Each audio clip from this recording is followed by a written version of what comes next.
자, 요한복음 봅니다. 지난 시간부터 요한복음을 봤죠. 오늘 2장 할 차례인데 1장 뒷부분이 조금 덜 끝나서 1장 뒷부분만 조금 더 하고 넘어갈게요.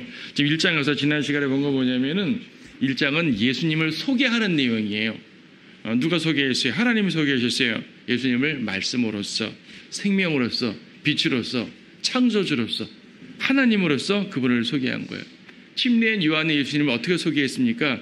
1장 29절에서 세상 죄를 제거하는 하나님의 어린 양이라고 온 대중 앞에 소개했고요. 35절에서는 자기 제자들에게 하나님의 어린 양이라고 한 번 더 제시했죠. 세상 죄를 제거한다는 말은 무슨 말이에요?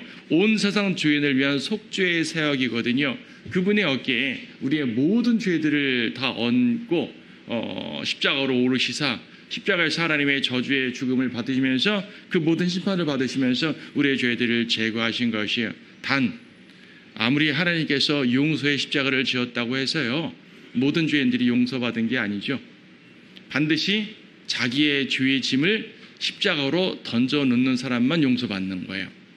주님께서는 세상 모든 죄, 우리의 모든 추악한 죄, 세상에서 짓는 모든 그런 추악한 죄들, 그런 죄들 때문에 죽으신 거 맞지만 내 죄, 우리 각자의 죄를 십자가에다 얹어놓지 않으면 누가 구원받겠어요? 누가 용서받는 거예요? 그렇죠? 그래서 마태복음 11장에서도 수고하고 무거운 짐진 자들아 다 내게로 오라 그랬잖아요. 주님께로 가면 돼요. 짐을 주님께 맡기면 되는 거예요. 그렇게 안 하면 안 되는 거죠. 아무리 주님이 세상 죄를 제거하는 어린 양이라고 해도 내 죄를 거기다 놓지 않는데 어떻게 제거되겠어요? 그래서 그분이 어린 양임을 믿고 그분을 내 어린 양으로 삼고 내 죄를 그분께 맡기고 그럼 구원받는 거예요. 용서받는 거죠. 자, 우리는 그렇게 용서받아서 이 자리에 앉아 있는 거죠. 그렇죠? 침례 요한의 침례 목적은 지난주 설명드렸고, 그래서 이제 예수님을 따라간 침례 요한의 제자 둘이서 예수님을 따라갔다 그랬어요. 37절에서 두 제자가 예수님을 따라갔어요. 이 두 제자 중에 한 명은 40절에서 안드레라고 말하고 있는데 밝히고 있는데 또 한 명이 누군지는 밝히질 않고 있어요. 근데 요한복음의 그 특성상 사도 요한이 자기 자신의 이름을 밝히질 않아요. 뒤에 보더라도 자기 자신의 이름 밝히지 않고 예수께서 사랑하시는 자 뭐 이런 식으로 돌려 말하거든요. 그래서 여기서도 이제 또 한 명이 누구냐, 요한이라고 보는 것이 가장 합당해요. 요한이라는 말은 직접 나오지는 않지만 다른 제자라고 보는 것보다도 안드레와 요한일 것이다 라고 보는 것이 요한복음의 특성상 논리적으로 합당해요. 더욱이 요한과 침례 요한은 이름이 같잖아요. 그래서 이제 어떤 사람들은 요한이 자기 스승의 이름을 똑같이 쓸 수 없어서 안 썼다고 말하는데 그건 아닌 것 같고, 어쨌든 요한과 안드레가 예수 이름을 따라갔어요. 이때는 예수님이 너희들 뭐 찾니? 우리 예수님이 물어보셨어요. 라비요, 어디 사십니까? 어디 구하십니까? 우리가 좀 같이 가겠습니다. 오히려 제자들이 주님을 따라갔어요. 왜냐하면 이미 자기들의 선생 침례인 요한이 예수님을 제시했고 하나님의 어린 양으로 제시했기 때문에 말을 두고 간 거예요. 근데 그 다음 보니까 어디에요? 43절에서는 예수님이 그 다음날 빌립을 만나셨어요. 이때 빌립이 먼저 간 것이 아니라 예수님이 빌립을 만나서 나 따라오라 라고 말씀하셨죠. 갈릴리로 가고자 하시다가 갈릴리로 올라가는 길에 빌립을 만난 거예요. 자, 여기서 안드레와 빌립을 보게 되면 지금 요한복음 1장에 뭐라 그랬어요? 예수님을 소개하는 내용이라 그랬죠. 침례인 요한은 대중에게 또 자기 제자들에게 예수님을 하나님의 아들로 소개했어요. 그럼 안드레는 자기 형제 시몬에게 뭐라고 소개했냐면은 우리가 메시아를 만났다. 41절 메시아라고 소개했어요. 메시아라고.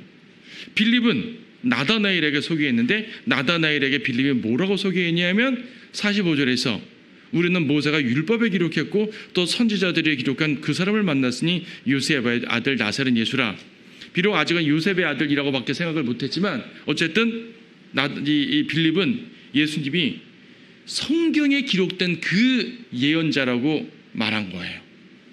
성경에서 예언한 그분이라고 말한 거죠. 그리스도라고 말한 거예요. 지금 둘 다 예수님을 그리스도라고 제시한 거죠. 메시아란 말 자체가 그리스도란 말이니까 자, 그리스도로 제시했어요. 예수님이 베드로에게 뭐라 그랬습니까? 42절에서 너는 요나의 아들 시몬이라 너를 게바라 부리라. 게바. 이 게바란 말은요, 아람어예요, 아람어. 아람어인데 이 말을 헬라어로 말하게 되면 페트로스가 되거든요. 그래서 베드로를 페트로스라고 하잖아요. 그러니까 헬라어로 페트로스인데 그거를 한자로 발음해서 우리말로 가져올 때 베드로로 말하는 것이고, 영어로 말하면 피트라 그러는 것이고, 프랑스어 말하면 삐에르라 그러는 것이고, 어쨌든 뭐 그 이름이 되는 거죠. 예. 페트로스. 근데 페트로스는 뭐와 유사하냐면 예수님과 유사하잖아요. 예수님은 페트라 그러죠. 페트라. 반석. 그래서 이제 예수님은 페트라고 베드로는 페트로스다. 이 차이가 뭐냐? 사실 큰 차이는 없어요. 왜냐하면 페트라는 여성형 명사고 페트로스는 남성형 명사인데 둘 다 바위를 말하는 거예요. 둘 다 바위를 말해요. 둘 다 반석을 말해요. 근데 규모가 좀 차이가 나요. 페트라라는 바위는 그야말로 바위산 자체를 말하는 거예요. 광야의 바위 같은 거. 페트로스라는 바위는 규모는 좀 작아요. 그렇다고 뭐 조약돌 같은 걸 말하는 거 아닙니다. 어떤 사람은 페트로스가 조약돌이라는데 조약돌 아니에요. 그것도 바위는 바위인데 규모가 좀 작은 바위를 말하는 거예요. 같은 바위는 바위인데 규모가 작아요. 무슨 말이에요? 베드로에게 예수님과 유사한 이름을 준 거예요. 똑같은 이름 아닙니다. 베드로가 반석, 이거 베드로 위에 교회 세웠다는 카톨릭의 교리를 말하는 거 아닙니다. 페트라보다는 한 단계 미치지만은 페트라와 유사한 같은 바위급이란 말이에요. 비유가 적절할지 모르지만은 예수님은 하나님의 아들이시고 우리는 하나님의 아들들이라 그랬잖아요. 예수님은 대제사장이시고 우리는 제사장들이잖아요. 이런 차이예요. 베드로는 예수님급은 당연히 아닙니다. 예수님급의 바위는 아니지만 그래도 바위는 바위예요. 무슨 말입니까? 예수님을 닮으란 얘기예요. 예수님을 따라가는 귀한 제자가 되라는 말이에요. 그리고 바위가 뜻하는 게 뭐죠? 굳건하게 제자리에서 흔들리지 않게, 움직이지 않게 딱 중심을 잡아주는 게 바위잖아요. 베드로에게 그렇게 되라고 말하는 거예요. 근데 우리가 알듯이 베드로는 흔들렸습니까? 흔들리지 않았습니까? 베드로는 흔들렸잖아요. 바위가 안 됐다고요. 개바가 안 됐다고요. 언제? 물에 빠졌을 때 개바가 안 됐죠. 믿음이 흔들렸었잖아요. 또 언제 개바가 안 됐어요? 예수님을 부인할 때. 분명히 예수님은 너는 개바다, 너는 바위야 그랬는데 흔들리지 말아야 돼. 흔들렸잖아요. 예수님을 부인하고 거절했잖아요. 난 그분을 몰라 그랬잖아요. 예수님 이 사실을 알았어요. 그래서 베드로에게 너 분명히 닭 울기 전에 나 3번 부인할 거야. 하지만 분명히 네가 회심하게 될 텐데 내가 회심하게 되면 제자들을, 형제들을 굳게 세워주라. 너는 바위야. 그러니까 굳게 세워줘야 돼. 이런 말이거든요. 지금 베드로에게 그렇게 말씀하시는 거예요. 요한복음 1장에서 베드로에게 위대한 임무를 수여하시고 그 임무를 요한복음 21장에서 내가 날 사랑하느냐 다시 말씀하시면서 제자의 지위를 회복시켜 줘가지고 게바의 위치로 다시 만들어 주시는 거예요. 요한복음은 1장과 마지막 장이 이렇게 연계성이 있어요. 요한이 기록했지만 사실 주인공은 요한이 아니거든요. 요한은 많은 걸 봤지만 어떻게 보면 베드로를 더 중심으로 놓고 기록한 걸 수 있어요. 물론 예수님이 주인공이지만은 많은 제자들을 말할 때 상황들이 그렇습니다. 자, 나다나엘에게 또 뭐라고 말씀하셨습니까? 47절에서 보라 참으로 이스라엘 사람이라 그에게는 간사함이 없도다. 나다나엘이 처음에 빌립이 예수님을 만났다고 하니까 나사렛에서 무슨 좋은 게 나올 수 있냐고 거절했잖아요. 나사렛이란 동네 자체가 약간 천대받는 도시였었어요. 대단한 도시 아닙니다. 우리가 지금 나사렛 예수 하니까 되게 위대하고 좀 멋진 도시 같은데 당시에는 천대받는 도시였어요. 그래서 나사렛 예수라는 말은 멸시받는 예수라는 말이에요. 사실은 그렇게도 쓰였었던 상황입니다. 그런데 예수님이 넌 참 이스라엘 사람이구나. 마음에 간사함이 없다. 저를 어떻게 아십니까? 너 무화과 나무 앉아있을 때부터 알았어. 저를 언제 보셨어요? 제 근처에 오지도 않았는데 안 봐도 알아. 난 다 알거든. 물론 그런 말은 없지만 그런 의미인 거죠. 그런 의미인 거예요. 예수 그리스도의 전지하심, 전지성, 모든 걸 아시는 것. 그분은 전능, 모든 것 하실 수 있고 전지, 모든 걸 아시는 분이잖아요. 예수 그리스도의 하나님으로서의 능력을 말하는 거예요. 근데 보세요. 지금 45절에서는 빌립이 나다나엘에게 뭐라 그러냐면은 우리는 모세가 율법에 기록했고 선지자들이 기록한 그 사람을 만났다. 모세와 선지자, 뭐죠? 구약성경 자체잖아요. 율법과 선지자, 구약성경 자체잖아요. 구약성경이 아직은 신약성이 없을 때니까 곧 성경이 예언한 그분을 만났다. 성경의 증거로 예수님을 증거했어요. 예수님 뭐라고 말씀하셨습니까? 난 모든 걸 아는 그 전능하신 전지전능한 그 하나님이야. 난 너가 어딘지 다 알아. 표적. 예수님의 표적을 보고 믿었잖아요. 성경의 증거와 표적의 증거를 둘 다 보고 믿었어요. 이 나다나엘은. 나다나엘이 뭐라고 고백하죠? 49절. 랍비여 주는 하나님의 아들이시오 주는 이스라엘의 왕이십니다. 하나님의 아들로 고백하잖아요. 요한복음 1장에 말하고자 하는 바로 그거잖아요. 하나님의 아들. 하나님의 아들과 이스라엘 왕으로 고백을 하는데 표적과 성경의 증거 확실하죠. 유대인들은 표적을 구하기 때문에 표적을 보고 믿는 건 전혀 잘못된 게 아닙니다. 성경의 증거와 표적의 증거를 보고 예수님을 알아보고 믿었다는 사실은 예수님이 참 이스라엘 사람이라 라고 말하는 것에 가장 적절한 사람인 것이죠. 앞에서 11절에 보게 되면 그 빛을 자기 백성들이 거절했잖아요. 근데 이 사람은 영접했잖아요. 거절한 사람과 영접한 사람의 대조를 보여주는 것이 바로 나다나엘 사건입니다. 자, 어쨌든 지금 예수님께서는 1장의 앞부분에서 성령의 증거로서 하나님이시고 말씀이고 빛이고 생명이시고 제시됐죠. 침례 요한이 하나님의 어린 양으로 제시했죠. 안드레와 빌립이 그리스도 하나님의 아들로 제시했죠. 네. 나다나엘도 하나님의 아들이요 이스라엘 왕이라고 제시했죠. 자, 요한복음 1장은 이처럼 예수 그리스도의 하나님의 아들이시고 왕이시고 하나님이신 그 모습을 쫙 제시한 겁니다.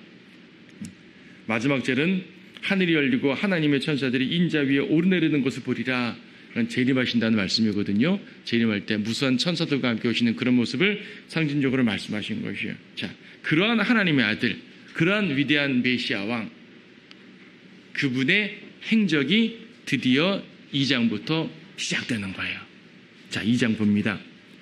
한 5절까지만 읽겠습니다. 셋째 날에 갈릴리 가나에서 혼인식이 있었는데 예수의 모친도 거기에 있더라. 예수와 그의 제자들도 그 혼인식에 초대되었는데 그들에게 포도주가 부족하므로 예수의 모친이 그들에게 말하기를 그들에게 포도주가 없다고 하니 예수께서 그녀에게 말씀하시기를 여인이여 내가 당신과 무슨 상관이 있나이까 나의 때가 아직 이르지 아니하였나이다 라고 하시더라. 주의 모친이 종들에게 말하기를 그가 너희에게 무엇을 말씀하시든지 그대로 행하라고 하더라. 뒤에 이어지는 사건은 여러분 잘 아는 말씀이에요. 물로 포도주를 만드신 사건입니다. 자, 갈릴리 카나라는 곳에서 혼인식이 있었습니다. 지금 1장의 배경은 유대 땅이에요. 엄밀히 말하면 유대 땅에서 갈릴리에 건너니까 데카폴리라는 지역인데 갈릴리래요. 요단강 끼고 바로 앞이니까 유대 지역이라 말해도 되죠. 이스라엘 땅 보면은 갈릴리 바다가 있고 사해 바다가 있고 그 사이에 요단강이 쭈르르 있잖아요. 그 북쪽은 갈릴리 지역, 중간은 사마리아 지역, 남쪽이 유대 지역, 그렇죠? 유대 지역에 근접한 요단강에서 침례인 요한이 사역하고 있었고 예수님이 거기에서 다른 많은 사람들을 만나신 거예요. 거기서 어디에요? 그 1장 43절 보니까 갈릴리로 가고자 하시다가 빌립을 만났다고 그랬잖아요. 갈릴리로 올라가시는 거예요. 올라가신 중에 빌립 만나서 이런저런 얘기를 하신 거예요. 그리고 올라가신 거죠. 그래서 2장에 나오는 겁니다. 갈릴리로 가신 거예요, 지금. 카나라는 곳입니다. 해안 지방은 아니고요. 갈릴리 중에서 내륙 지방인데 카나라는 곳에 가서 이제 이 혼인식에 참석합니다. 예수님도 참석하시고 마리아도 참석하시고 제자들도 참석하시고 아마 예수님의 형제들도 참석했을 겁니다. 아마도 마리아와 인척 친분 관계가 있는 사람의 그 혼인식이겠죠. 지금 마리아는 예수님은 나사렛 사람인데 나사렛과 카나는 그렇게 멀리 떨어져 있지 않아요. 오늘날도 이렇게 이스라엘 가면은 같은 날 코스로 여행을 합니다. 카나하고 나사렛 근처예요. 자, 카나에 가서 잔치를 참여했습니다. 셋째 날, 여사 셋째 날은 갑자기 문맥이 끊겨요. 어디서부터 셋째 날인지 몰라요. 앞에서 나온 셋째 날인가? 요 보게 되면 1장은 그 다음 날이란 말이 꽤 많이 나오잖아요. 다음 날. 1장 29절도 그 다음 날, 1장 35절 그 다음 날, 1장 43절 그 다음 날. 그럼 그 다음 날은 넷째 날인데 그런 말이 아니잖아요. 말이 아니고 여기서는 문맥적으로 말하면 갈릴리로 가신 셋째 날로 보는 게 맞습니다. 갈릴리로 가셔서 셋째 날에 이런 일을 하신 겁니다. 그런데 굳이 셋째 날이라는 말 안 써도 되거든요. 어차피 모든 날을 다 하루하루 기록하는 거 아니잖아요. 근데 굳이 셋째 날을 강조하셨어요. 그래서 셋째 날이 갖는 중요한 예표적인 의미가 있다는 것을 보여주는 거겠죠. 호세아서 6장에 보게 되면 셋째 날에 그들을 살리신다는 말씀이에요. 이스라엘의 민족적 부활을 말하는 거예요. 또 예수님의 부활도 셋째 날이잖아요. 그렇죠? 그래서 셋째 날은 부활과 연관된 개념이에요. 창조의 셋째 날은 식물들을 만드셨죠. 어쩌다 생명을 만드는 날이죠. 이와 연관해서 셋째 날을 말씀하셨습니다. 그래서 이제 어떤 분들이 아니라 많은 분들이 셋째 날을 매우 강조하는데, 근데 가만 보게 되면은 문맥이 조금 달라요. 우리가 성경에서 예표적으로 아는 셋째 날은 부활과 연관되어 있습니다. 예수님의 부활, 이스라엘의 민족적 부활, 이런 거 연관되어 있는데, 사실 물과 포도주는 부활에 대한 문맥이 아니에요. 죽음에 대한 문맥이죠. 그래서 이 셋째 날이라는 말에 대해서 너무 많이 강조할 필요는 없습니다. 문맥 자체는 부활이 아니라 죽음이기 때문이에요. 우리가 성경에서 예표가 되게 중요한데, 예표로는 왜 중요하냐면은 예표가 가리키는 실체가 있기 때문이거든요. 실체를 밝히기 위해서 예표가 필요한 것이지, 구약 율법은 예표래요. 실체가 뭐예요? 예수님이란 말이에요. 예수님과 십자가와 혹은 초림과 재림에 대한 구약에 말하는 예표가 있어요. 그래서 구약이나 이런 예표를 공부할 때는 예수님이라는 실체를 말하기 위해서 예표를 공부하는 거지, 예표 자체의 상징성을 필요이상으로 강조할 필요가 없는 거예요. 어떤 분들은 예표를 필요이상으로 강조해서 비유 쪽으로 성경을 막 끌고 가잖아요. 그러다가 이상한 데로 가기도 합니다. 예표는 실체를 강조할 때만 딱 필요한 거예요. 여기서는 예수 그리스도의 직접적인 메시지가 중요하니까 그 부분을 더 강조하겠습니다. 자, 포도주가 떨어졌습니다. 뜬금없이 마리아가, 예수님 어머니가 예수님께 포도주가 없어요. 아들아, 포도주가 없네. 갑자기 무슨 말이에요? 예수님이 이 혼주예요? 혼주 아니에요. 이 잔치에 뭘 제공하는 사람 아니잖아요. 근데 마리아 갑자기 아들아, 포도주가 떨어졌어. 아니, 그거 나한테 왜 말해요? 그 말이에요, 지금 그 말입니다. 문맥적으로 그 말이에요. 너무 어렵게 생각하지 마세요. 내가 그 포도 떨어지면 나랑 무슨 상관이에요? 근데 주님께서 이 말을 흘려 들으실 리가 없는 거죠. 왜냐하면 주님께서는 지금 1장에서부터 어린 양으로 제시됐잖아요. 피 흘리는 어린 양으로 제시됐다고요. 아무도 느끼지 못했지만 예수님께서는 포도주를 마실 때 그래, 3년 후에 내가 이거 할 거야. 이것을 주님께서 아실 거 아니겠어요?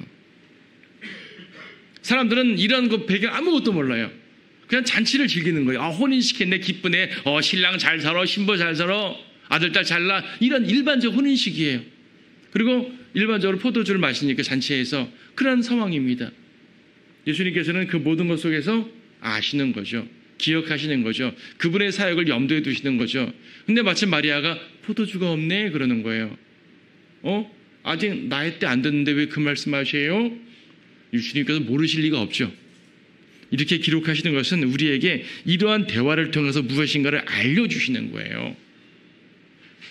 이러한 대화를 통해서, 이러한 기록을 통해서 우리에게 진리를 알려주시는 거라고요. 그래서 성경에는 기록 하나하나가 매우 중요합니다. 지나간 사건도, 흘러간 사건도 중요하지만 그 사건을 어떻게 기록했냐가 더 중요한 거예요. 그게 성경이에요. 보세요. 예수님이 3년 반 동안 일하셨어요.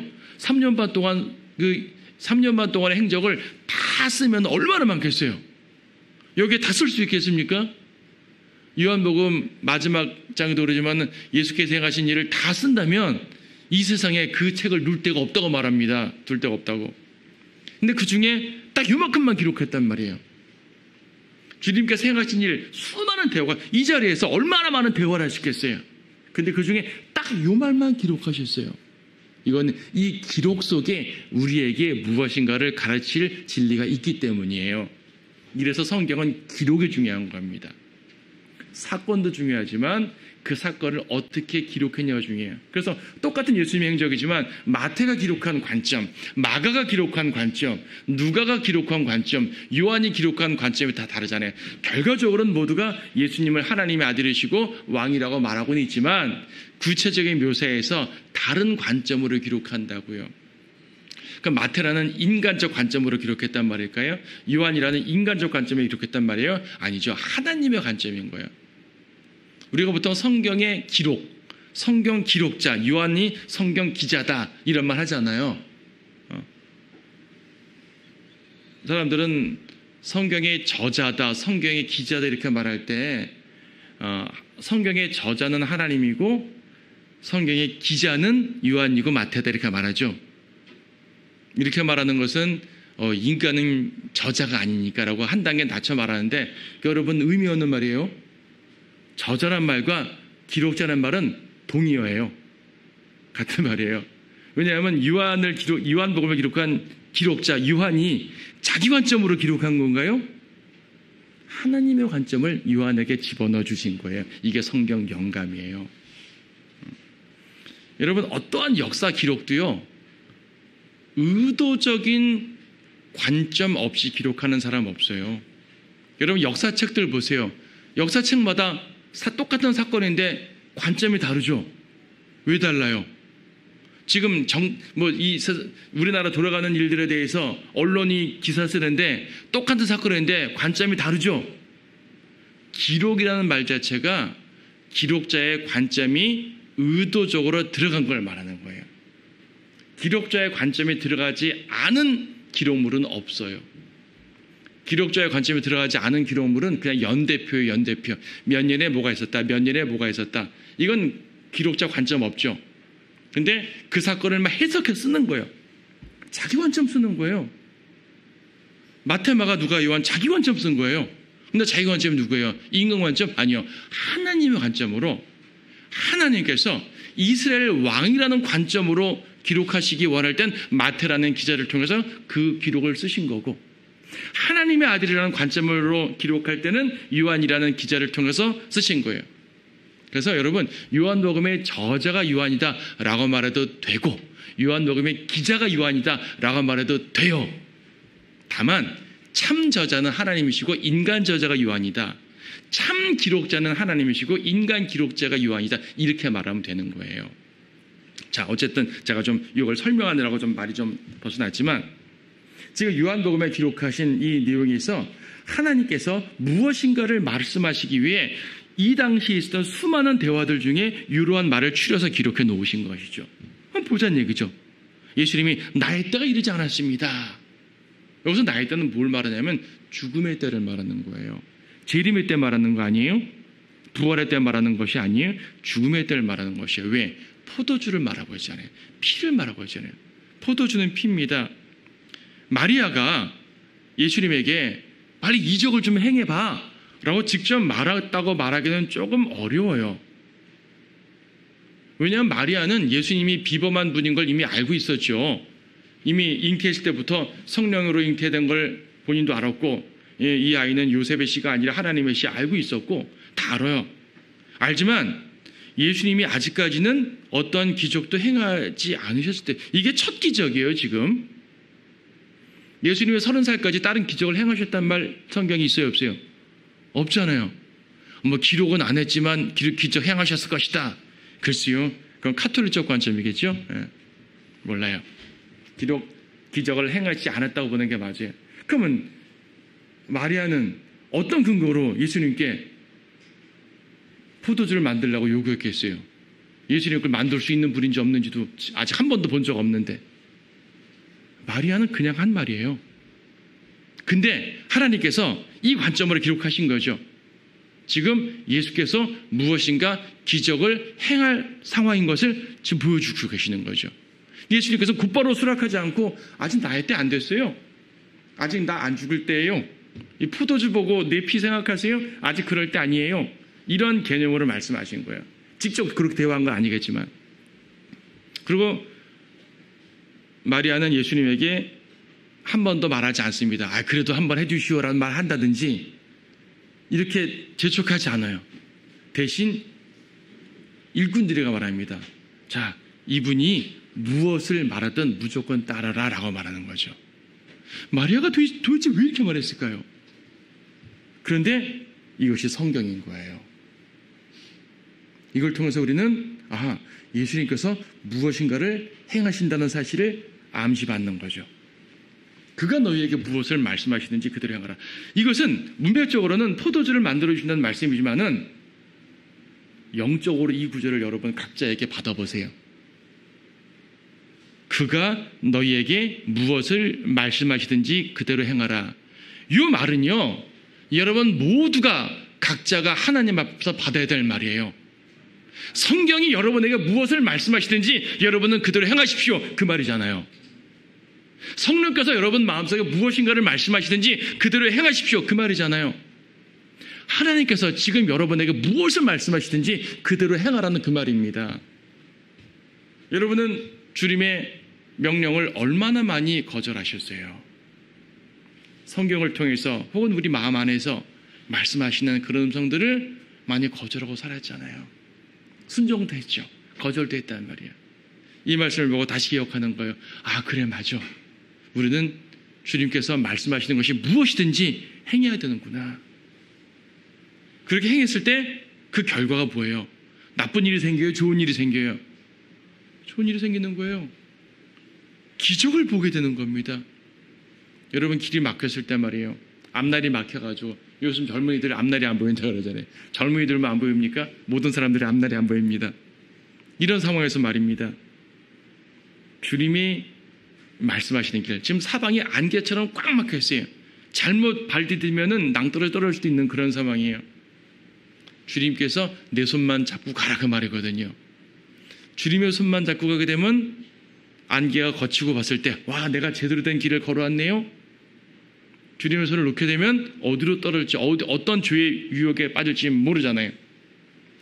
주님께서 말씀하시는 그대로 가게 되니까 기적을 보게 되는 거예요. 우리의 삶에 기적을 보게 된다니까요. 저는 우리 아들들한테서 가끔 말합니다. 앞이 안 보이니 아들아, 주님을 따라가면 기적이 나타난다. 제가 말해놓고도 안 나타나면 어떡하지? 제 말이 아니잖아요. 하나님의 말씀이잖아요. 제 말은 신뢰 안 하셔도 돼요. 하나님의 말씀을 신뢰하셔야죠.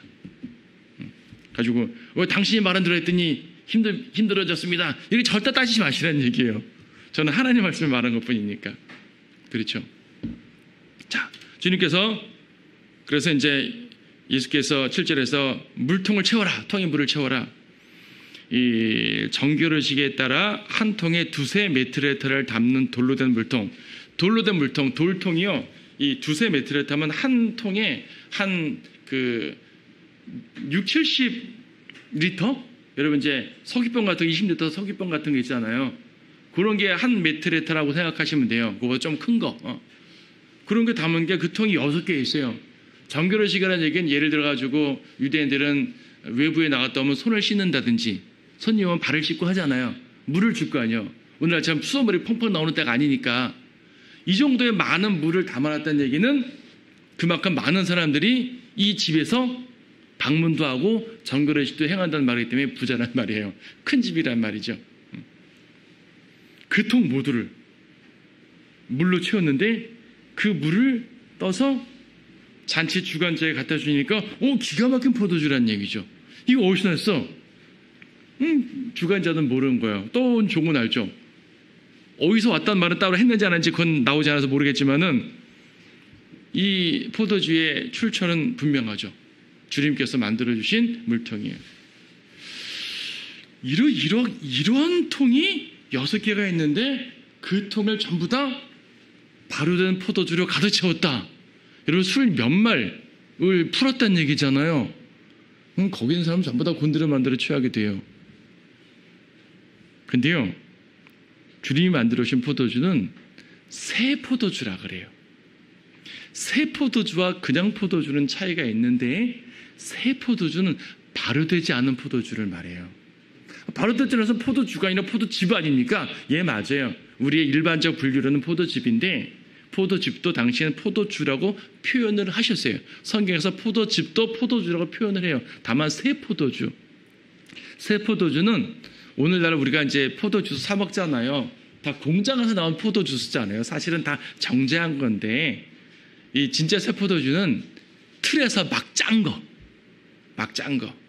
이렇게 걸쭉하게 이런 뭐 이렇게 모든 거 다 들어있는 뭐랄까 알끈도 다 들어있고 이런 거 있잖아요. 걸쭉한 이걸 새 포도주라 말합니다. 예수님이 최후의 만찬 때도 새 포도주를 주셨잖아요. 주의 만찬 때. 포도 한 송을 딱 들고 쭉 짜가지고 주신 거예요. 진짜 새 포도주. 자, 너무나 맛있거든요. 아무리 맛있어도 여러분 발효한다는 게 왜 맛있어요? 술 좋아하는 사람한테는 말이 안 될 거예요, 아마. 근데 하나님이 만들어주신 것이기 때문에 그래요. 일반 새 포도주가 아니라 주님이 직접 만들어준 거라니까요. 여러분, 주님 주신 생명은요, 일반 생명과 달라요. 주님이 주시는 말씀은 일반 말씀과 다르다고요. 철학자들의 말과 다르고요. 도덕가들의 말과 다르고요. 일반 상담가들의 말과 다르고요. 주님의 피는요, 세상 다른 어떤 동물들의 피와 다르고요. 죄인들의 피와는 너무나 더욱더 다르고요. 놀라운 포도주예요. 피를 상징하는 거죠. 신명기 32장에서 얼마 전까지 신명기 봤잖아요. 신명기 32장에서는 포도의 순수한 피라고 표현합니다. 예수 그리스도의 피를 상징하는 거죠. 결국은 예수님께서는 나의 때가 아직 이르지 않았습니다라고 거절하신 것 같지만 사실은 거절하신 것이 아니라 이거를 예표적으로 알려주신 거죠. 자신의 죽음을 알려주신 것입니다. 물이 포도주가 됐어요? 출애굽 때도 물이 포도주가 된 적이 있었죠. 출애굽 때도 나일강. 근데 그때는 저주의 피였잖아요. 그래서 축복의 피가 됩니다.